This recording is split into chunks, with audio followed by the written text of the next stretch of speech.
So SABC News has been speaking to South African students who have been under lockdown for over a month now in Wuhan. Nomfundo Motshabi is a mother who has been panicking about her son Kamohelo Taole, who's been stuck at the epicentre of the coronavirus outbreak. Nomfundo, thank you very much for joining us this evening here on the SABC News channel. I recall speaking to you yesterday evening to tell you that the president has directed the evacuation of, amongst others, your son from Wuhan. Yes. What's your reaction to that? Yeah, last night when I heard the news, it was like a dream. I couldn't believe. Remember, we've been fighting and struggling to get our weight across and trying to speak to the government and anyone who can hear us to say that we want our children back. But I think it took a long time and it was really depressing. So yesterday when I heard the news, I was so excited. I didn't know. I had mixed feelings because, you know, the thing is that we don't even know when are they coming back. So it was just a confusion. You know, you don't know whether to cry or to laugh or to be excited because it was just terrible. I can tell you that it was just exhausting. This whole thing, it's been exhausting. Yes. Yeah. I mean, you've expressed, you know, well, what you as a family have been going through. I mean, what has Kamohelo been telling you about the conditions that they've been placed under there? I know that their movement is extremely limited and they're not even able to interact with some of the other South Africans that are in Wuhan. Yes.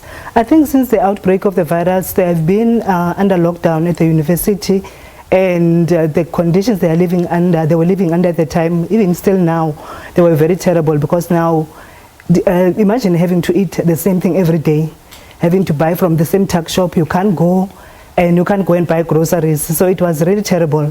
And even the money that the stipend that they were getting from the government, it was running out because now everything was expensive because of the outbreak of the coronavirus, specifically in that city of Wuhan. So it's been terrible. Like speaking to him on a daily basis, you know, you will cry, don't know what to say to him, that it will be okay, but you didn't know actually what to say to him. That, you know, sometimes you'll go to work or you're at home, you are eating and you are thinking about him that, I wonder if he ate today. I wonder, did he sleep with anything to eat, or maybe did he get some water? You know, it's been terrible for our family. It's not been nice, knowing that he's far away and there's nothing that we can do. We even tried as a family to say that, can't we at least come together, book him a ticket, but that wasn't possible because when they're under lockdown, nobody can leave Wuhan. So it's been terrible, to tell you the truth. Yeah. Yes, it's been terrible. Yeah. Nomfundo, you are as emotional as you were when I spoke to you about 3 weeks ago. Yes. And what has your family been going through? I know that some of your family members are in Bloemfontein. Yes. And it's really just been, from the word go, you wanting him and the others to return. I understand that Kamohelo has, who you could see there on your screen, together with the other South African students. Yes. I mean, what is it like just knowing that they could possibly be home in a few days' time? Yeah. It was really heartbreaking to see them like that, on daily basis, being locked out, being on lockdown, and not being able to go anywhere. And having my parents in Bloemfontein, I remember last week they had a meeting under the Free State government, and they were promised that the children will come back. And I remember some parents were crying. It was chaos.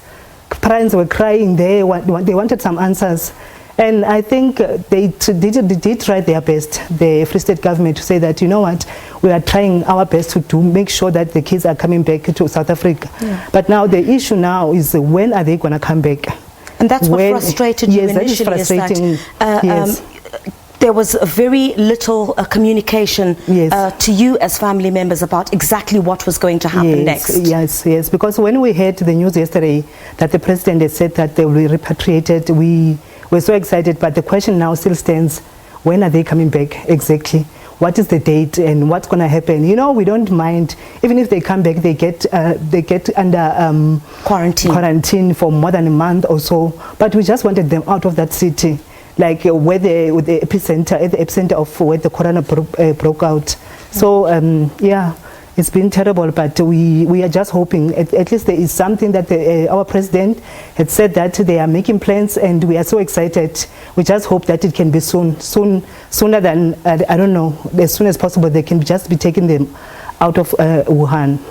So as soon as possible, that will help. Yeah. Has any communication been made, apart from what you just told me about the Free State government and the meeting that was had with family members? Have you or any other of the affected parents been contacted as yet about any of the latest developments? No, nothing. After the meeting that the parents had at the Free State, there's never been any communication after that. There's never been anything. The only thing that Kamu told me this morning was that they received letters to say that they will be repatriated out of Wuhan. And that letter doesn't say specifically when will they be out of Wuhan. So that's the only thing that's the only communication they received, only those letters that said that they will be repatriated. If anyone within those is responsible for that repatriation, be it the Department of International Relations, President Cyril Ramaphosa himself, the South African National Defence Force, what would your message be to them this evening? I would say to them that if they can do this repatriation as soon as possible, it will really be appreciated by the families of this, especially those that are in Wuhan. It will be very, very, very much appreciated, and we just want them to be out of there as soon as possible. So we thank them for making all these arrangements, all these plans that they are doing. We really appreciate what the president had said as well, that they are making plans to take them out as the South African citizens. So we are really excited. So as soon as everything is done and sorted, whatever the plans they are making, they must just inform us, and then we want those children back to South Africa as soon as possible, and we'll be happy. And I think it's going to be a celebration, I think, to all of us here to receive them back. Yes. I can see the mixed emotion, both sadness and also excitement for what could possibly happen in the next few days. Thank you very much indeed, Nomfundo Motshabi, who is the mother of one of the students in a coronavirus hit Wuhan, who is expected to be evacuated along with 199 other South Africans there.